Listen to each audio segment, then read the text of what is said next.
Ngayong siyam na taon na mula nang magdesisyon SEC yung Permanent Court of Arbitration pabor sa Pilipinas, ano ang ating estado ngayon sa pagprotekta ng ating karapatan sa West Philippine Sea? At kamusta rin ang maritime security sa iba pa nating mga karagatan bukod sa West Philippine Sea?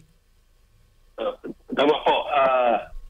Bukas, July 12, yun po ang pang-siyam na taon na simula tayo ay nagkaroon ng panalo doon sa tribunal kung saan nagbigay ito ng entitlement sa atin, sa ating bansa ng exclusive economic zone na binibilang na 200 nautical miles from our baseline. So ganun kalawak ang ating karagatan.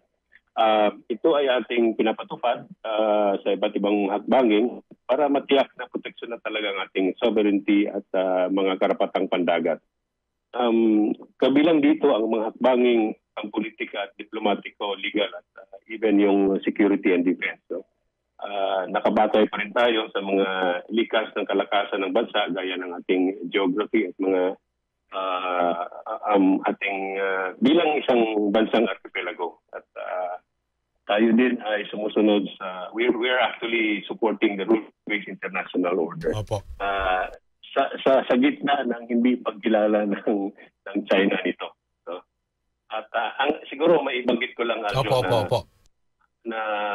isang magandang nangyari nito after na ilang years na tayo nanalo doon sa tribunal.